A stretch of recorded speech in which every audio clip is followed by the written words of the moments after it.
প্ৰত্যক্ষ প্ৰবাহ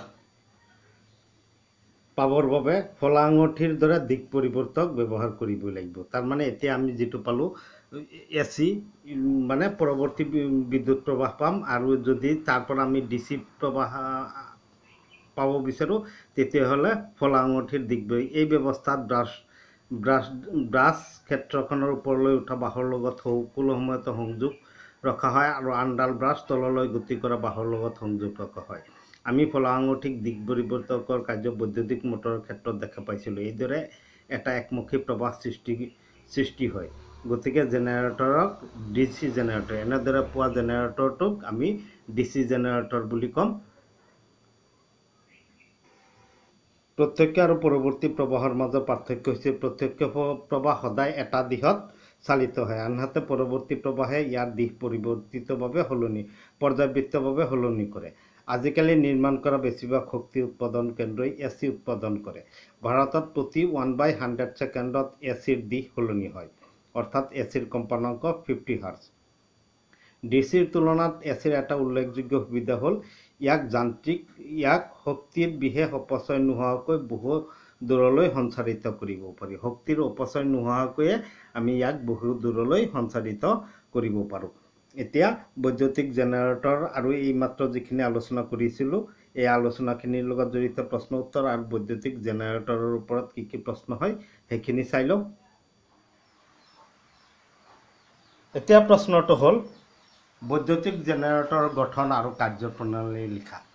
এইটো চিত্ৰটো আঁকি ল'ব লাগিব। চিত্ৰত দেখুওৱা ধৰণে ABCD আয়তাকাৰ কুণ্ডলী শক্তিশালী চুম্বক ক্ষেত্ৰৰ মাজত ৰখা হ'ল। কুণ্ডলীৰ A আৰু D প্ৰান্ত দুটা ক্ৰমে R1 আৰু R2 আঙঠিৰ লগত সংযোগ কৰি আঙঠিৰ ভিতৰভাগ অন্তৰিত কৰি অক্ষদণ্ডৰ সৈতে সংলগ্ন কৰা হ'ল, যাতে অক্ষদণ্ডৰ লগত ই ঘূৰালে অক্ষদণ্ড সাপেক্ষেও ই ঘূৰিবলৈ লয়।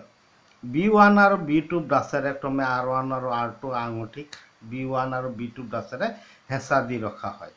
B1 আৰু B2ক এটা গেলভেনোমিটাৰৰ লগত সংযোগ কৰা হয়। এইখিনি হৈছে গঠন। এতিয়া কাৰ্যপ্ৰণালী। এতিয়া অক্ষদণ্ড সাপেক্ষে কুণ্ডলীটো ঘড়ীৰ কাঁটাৰ বিপৰীত দিশত ঘূৰ্ণন ঘটালে এই অক্ষদণ্ডটো আমি বেলেগ যান্ত্ৰিক প্ৰক্ৰিয়া প্ৰয়োগ কৰি অক্ষদণ্ডটো ঘূৰাব লাগিব। ঘূৰ্ণন ঘটালে AB বাহু ওপৰলৈ আৰু ঘড়ীৰ কাঁটাৰ দিশত, হয়নে নহয়? ঘড়ীটো এনেকৈ ঘূৰে, এনেকৈ ঘূৰালে AB বাহু ওপৰলৈ আৰু CD বাহু তললৈ গতি কৰিব। এতিয়া চুম্বক ক্ষেত্ৰ, হয়নে নহয়? চুম্বক ক্ষেত্ৰ সাপেক্ষে সোঁহাতৰ নীতি প্ৰয়োগ কৰি এইটো চুম্বক ক্ষেত্ৰ, হয়নে নহয়? এইটো চুম্বক ক্ষেত্ৰ। AB বাহু ওপৰলৈ গতি কৰিছে, এইটো গতি, এইটো চুম্বক ক্ষেত্ৰ, গতিকে আবিষ্ট প্ৰবাহ ইয়াৰ পৰা B লৈ, আৰু CD বাহুত কি হ'ব? CD বাহুত যিহেতু তললৈ গতি কৰিব আৰু এইটো চুম্বক ক্ষেত্ৰ আবিষ্ট প্ৰবাহ, এইটো হ'ব আবিষ্ট প্ৰবাহ। গতিকে এই C ৰ পৰা D লৈ, অৰ্থাৎ ঘড়ীৰ কাঁটাৰ AB বাহু ওপৰত CD বাহু তললৈ গতি কৰিব। আবিষ্ট প্ৰবাহৰ দিশ জানিবলৈ ফ্লেমিঙৰ হুহতীয়া নীতি প্ৰয়োগ কৰি পাওঁ। হুহতীয়া নিয়ম বা নীতি এটা লিখিলেই হ'ল। নীতি প্ৰয়োগ কৰি পাওঁ AB আৰু CD বাহুত ক্ৰমে প্ৰবাহ ইয়াৰ পৰা B লৈ আৰু C ৰ পৰা D লৈ চালিত হয়, অৰ্থাৎ প্ৰবাহ ABCD দিশত চালিত হয়। ABCD চালিত হয়, ইয়ালৈকে প্ৰবাহ হ'ব। গতিকে বহিবৰ্তনীত কি হ'ব? ফলত বহিবৰ্তনীত প্ৰবাহ B2ৰ পৰা B1 লৈ চালিত হ'ব। আধা পাক ঘূৰাৰ লগে লগে CD বাহু ইয়াত আহিব, AB বাহু তাত যাব। মই ইয়াৰ আগৰ ভিডিঅ'ত দেখুৱাইছোঁ তোমালোকক। ফলত CD বাহু ওপৰলৈ আৰু AB বাহু তললৈ, গতিকে CD বাহুত কি হ'ব? প্ৰবাহ DC বিপৰীতমুখী হৈ DCBA দিশত আৰু বহিবৰ্তনীত প্ৰবাহ B1ৰ পৰা B2 লৈ চালিত হয়। এনেদৰে প্ৰবাহৰ দিশৰ পৰিৱৰ্তনৰ বাবে আমি AC প্ৰবাহ পাওঁ। এইটো আমি AC প্ৰবাহ পাওঁ। AC প্ৰবাহটো আমি ইয়াৰ পৰাই পাওঁ, আৰু এইটো হৈছে AC জেনেৰেটৰ। AC জেনেৰেটৰৰ গঠন লিখা হ'ল। AC জেনেৰেটৰক আমি কেনেকৈ DC লৈ পৰিৱৰ্তন কৰিব পাৰোঁ এই বিষয়ে ভিডিঅ'ৰ প্ৰথমতে আলোচনা কৰি লৈ থৈছোঁ। তাৰ লগত জড়িত প্ৰশ্ন উত্তৰখিনি এতিয়া চাই লওঁ।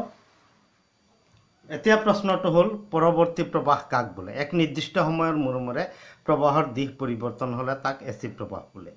এচি জেনেৰেটৰক কেনেকৈ ডিচি জেনেৰেটৰলৈ পৰিৱৰ্তন? দুটা আঙুঠিৰ সলনি এটা ফলা আঙুঠি ব্যৱহাৰ কৰি ডিচি জেনেৰেটৰ পাব পাৰি।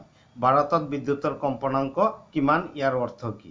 ভাৰতত বিদ্যুতৰ কম্পনাংক 50 হাৰ্জ। ইয়াৰ অৰ্থ এয়ে যে প্ৰতি 1/100 ছেকেণ্ডত প্ৰবাহৰ দিশ সলনি হয়। প্ৰত্যক্ষ আৰু পৰিৱৰ্তী প্ৰবাহৰ পাৰ্থক্য লিখা। পৰিৱৰ্তী প্ৰবাহৰ পৰিৱৰ্তী ডিচি প্ৰবাহ এটা দিশতে চালিত হৈ থাকে, শক্তিৰ অপচয় হয়। আনহাতে এচি প্ৰবাহ নিৰ্দিষ্ট সময়ৰ মূৰে মূৰে পৰিৱৰ্তন হয়, অপচয় নোহোৱাকৈ বহু দূৰলৈ আমি ইয়াক কঢ়িয়াই নিব পাৰি।